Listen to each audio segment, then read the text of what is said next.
Assalamualaikum warahmatullahi wabarakatuh.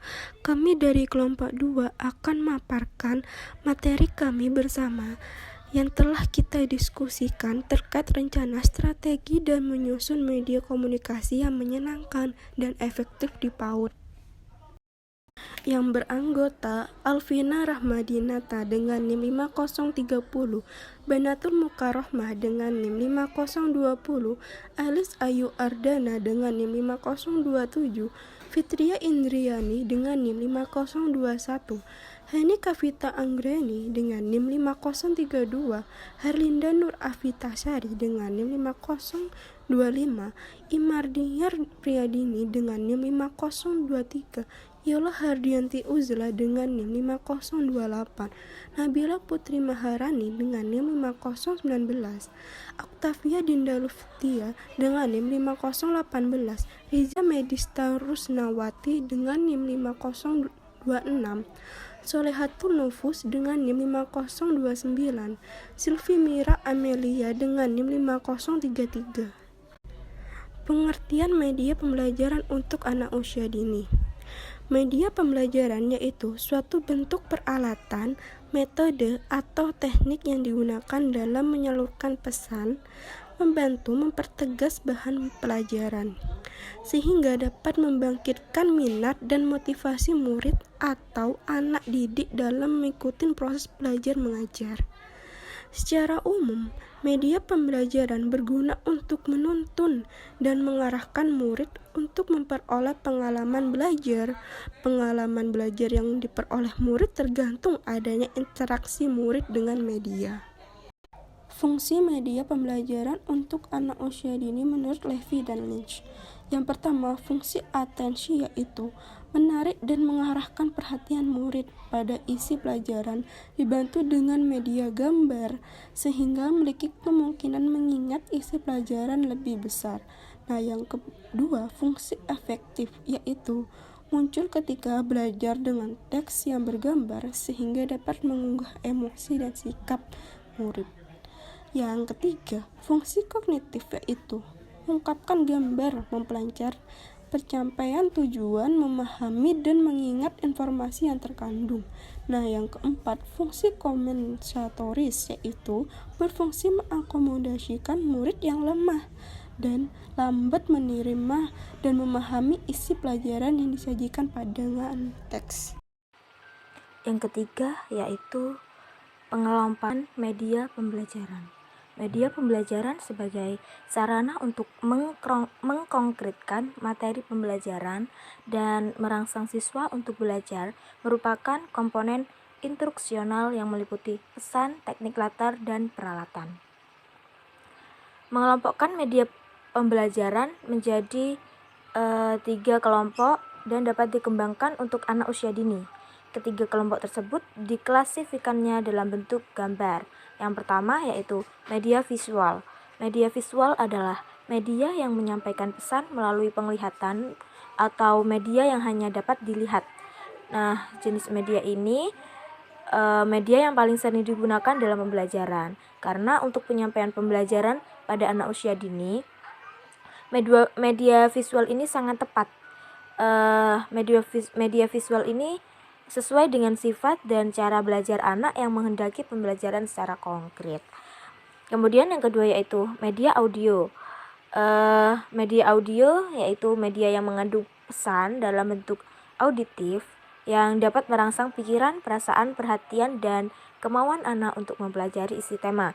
Contohnya, media audio itu seperti program kaset suara dan program radio, di mana dalam pengajaran itu dimaksudkan untuk sebagai bahan yang mengandung pesan dalam bentuk auditif, sehingga dapat merangsang pikiran, perasaan, perhatian, dan kemauan siswa sehingga terjadi proses belajar mengajar. Kemudian yang ketiga yaitu media audiovisual. Media audiovisual adalah kombinasi antara media audio dan media visual atau biasa disebut dengan media pandang dengar. Media audiovisual ini dapat penyajian isi tema kepada anak akan semakin lengkap dan optimal. Selain itu, media ini dalam batas-batas tertentu dapat juga menggantikan peran dan tugas guru. Penggunaan media audiovisual ini untuk penyampaian pembelajaran pada anak usia dini sangat tepat sekali, karena media ini akan dapat menarik minat anak untuk belajar. Apalagi kalau isi pembelajaran yang akan disampaikan itu dikemas dalam bentuk cerita yang menarik, seperti audio visual program televisi, video pendidikan, atau instruksional. Selanjutnya yaitu strategi menyusun komunikasi yang efektif dan menyenangkan. Yang pertama ada media pembelajaran visual melalui gambar berseri. Salah satu media pembelajaran agar terjadi komunikasi lebih efektif dan menyenangkan dengan peserta didik yaitu melalui media gambar berseri, di mana media gambar berseri adalah media yang berisi gambar-gambar berseri. Setiap gambar memiliki kaitan antara satu dengan yang lainnya. Menurut Azhar Arsyad, bahwa gambar seri merupakan rangkaian kegiatan atau cerita yang disampaikan secara berurutan. Dalam pembelajaran anak usia dini, media itu berperan penting dalam menciptakan suasana belajar yang menyenangkan bagi anak. Substansi pembelajaran bagi anak, apalagi anak TK ya, itu sangat menyenangkan apabila mereka belajar melalui gambar berseri. Selain menyenangkan, mereka juga akan rileks, ceria, kemudian mereka lebih mudah gitu, lebih mudah dalam memahami materi. Oleh karena itu, peran media dalam pembelajaran harus mampu memberikan suasana yang menyenangkan, ceria, dan dapat menumbuhkan aktivitas dan kreativitas dalam pembelajaran anak usia dini. Yang selanjutnya yaitu media pembelajaran audio melalui lagu bahasa Inggris.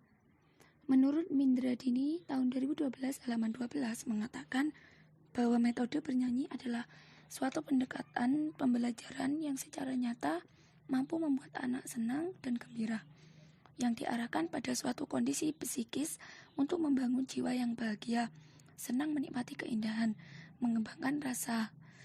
Melalui bernyanyi, yaitu ungkapan kata dan nada yang dirangkai hingga menjadi sebuah lagu secara ritmik yang memperindah suasana belajar. Salah satu kegiatan pembelajaran menggunakan media audio yaitu melalui lagu bahasa Inggris. Mendengarkan musik memiliki beberapa manfaat. Salah satunya dapat meningkatkan fungsi otak kita bila dihubungkan dengan belajar bahasa Inggris. Dengan melalui metode bernyanyi diharapkan mampu menarik minat anak untuk melakukan kegiatan pembelajaran bahasa Inggris, terutama penguasaan kosakata dengan menyenangkan dan tanpa beban.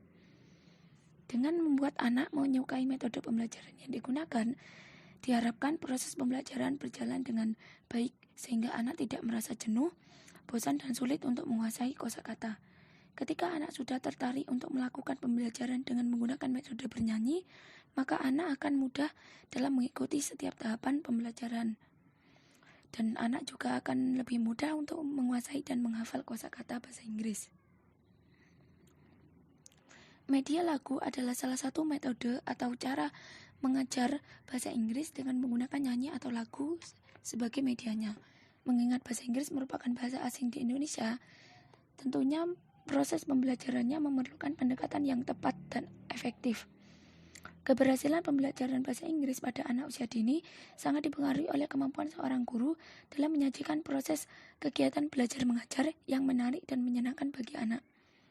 Musik dapat memperkaya kehidupan rohani dan memberikan keimbangan hidup bagi anak. Melalui musik, manusia dapat mengungkapkan pikiran dan perasaan hatinya secara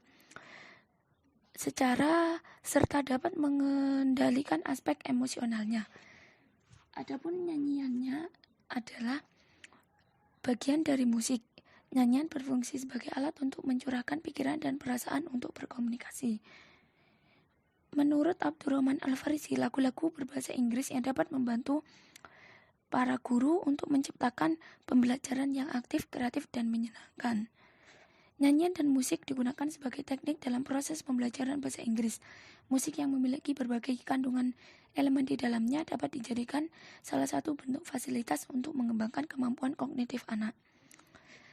Serta tinggi nada memberikan kesempatan kepada anak untuk melatih kepekaan pendengarannya.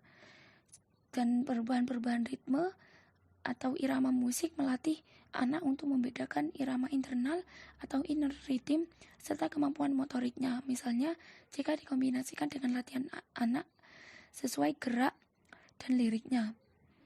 Dengan demikian, bernyanyi merupakan suatu kegiatan yang sangat disukai oleh anak. Secara fisik, media audio pembelajaran merupakan program pembelajaran yang dikemas dalam kaset audio atau VCD audio dan disajikan dengan mengembangkan peralatan tape recorder, VCD player, komputer atau laptop.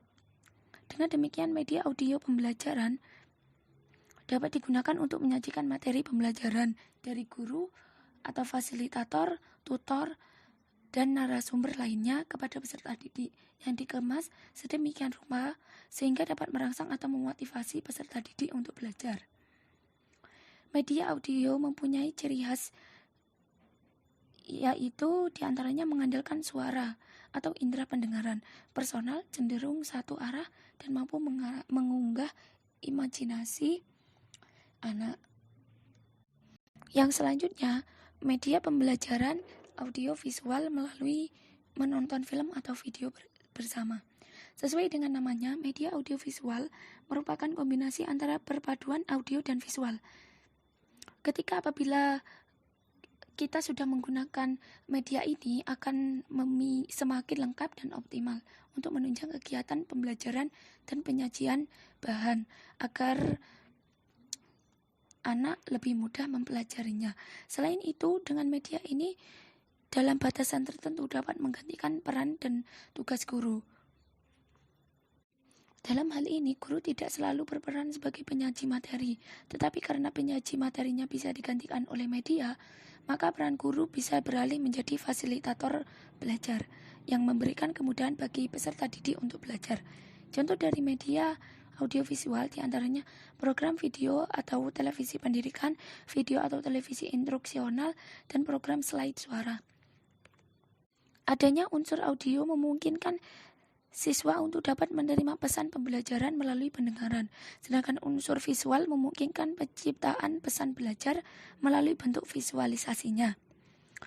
Media ini juga berisikan gambar-gambar yang hidup dengan diproyeksikan melalui lensa proyektor secara mekanis dan menggunakan sound untuk mengeluarkan suaranya.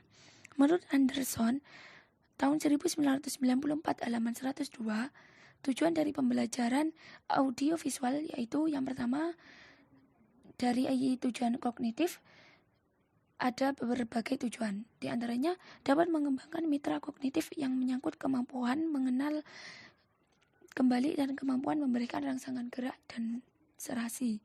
Yang kedua, dapat menunjukkan serangkaian gambar diam tanpa suara dengan media foto dan film bingkai meskipun kurang ekonomis. Yang ketiga, melalui media audio visual dapat pula diajarkan pengetahuan tentang hukum-hukum dan prinsip-prinsip tertentu. Yang keempat, media audiovisual dapat digunakan untuk menunjukkan contoh dan cara bersikap atau berbuat dengan sesuatu penampilan, khususnya yang menyangkut menyampaikan informasi dalam matra afektif. Dan yang terakhir yaitu dapat menggunakan efektif dan teknik. Media audiovisual dapat menjadi media yang sangat baik dalam mempengaruhi interaksi siswa. Tujuan yang kedua, dalam segi afektif, media audiovisual merupakan media yang baik sekali untuk sikap dan emosi. Dan yang ketiga, dari aspek psikomotorik, media audiovisual merupakan media yang dapat digunakan secara tepat untuk memperlihatkan contoh keterampilan yang menyangkut gerak. Yang kedua, alat ini dijelaskan baik dengan cara memperlambat maupun mempercepat gerakan yang ditampil. Manfaat dari media audiovisual bagi proses pembelajaran yaitu diantaranya menarik perhatian peserta didik dalam menyampaikan materi ajar. Yang kedua, menumbuhkan motivasi belajar. Dan yang ketiga, memberikan pengalaman belajar dengan menyimpulkan pembelajaran dari sebuah video yang disajikan. Media audiovisual memiliki kelebihan dan kekurangan. Adapun kelebihan dari media audiovisual diantaranya yaitu dapat digunakan untuk klasikal. Yang kedua dapat digunakan seketika. Yang ketiga digunakan secara berulang. Yang keempat dapat menyajikan materi serta secara fisik tidak dapat bicara ke dalam kelas.